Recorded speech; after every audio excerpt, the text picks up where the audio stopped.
Hello everyone, I'm your Scarlet Witch and welcome to Scarlet Multiverse, and we are going to see the one of my favorite book from the universe of books. The Happiest Man on Earth by Eddie Jacquot. What makes a truly happy person? If you ask Eddie Jacquot, it is simply the decision to choose happiness over sadness, hatred and despair.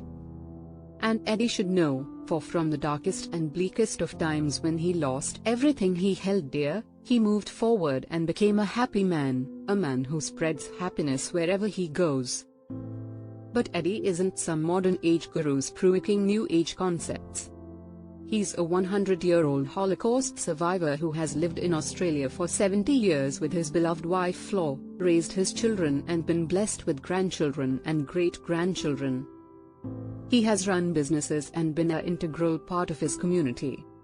Eddie chose happiness because the alternative was to live with hate, and while hate could easily have been Eddie's story, instead, in honor and memory of the 6 million who died and for the love of his family, he chose not to embrace that negativity, choosing instead to live the best life he could and to give back whenever and wherever possible.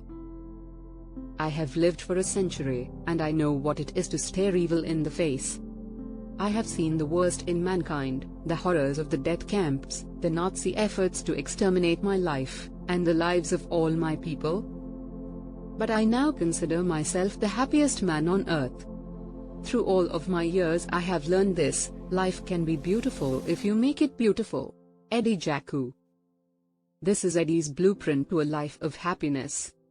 The Happiest Man on Earth is the memoir of an amazing human being. At times it is challenging to read, as it is hard for most of us to imagine the cruelty and hatred which inspired the Nazi regime, but it is also unputdownable. Eddie's memories and description of the death camps are truly horrendous, and how anyone survived such conditions is extraordinary. But throughout the narrative there are many recollections of small kindnesses, and it's amazing that Eddie should remember these when his everyday was horror incarnate and a battle for survival.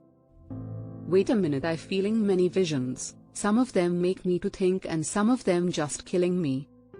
I have already mentioned one of it in my previous video description box. The video link on description box, try to find it and ask me the explanation for it if you want. Eddie Jacquot was born Abraham Yakubovich in Germany in 1920. He always considered himself a German first, a Jew second. He was proud of his country. But all of that changed on November 9, 1938, when he was beaten, arrested and taken to a concentration camp.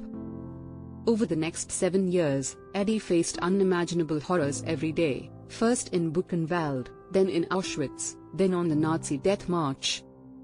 Finally he was rescued by Allied soldiers, but he had lost family, friends, his country.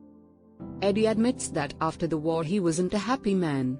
To be honest, I was not sure why I was still alive, or if I truly wanted to live.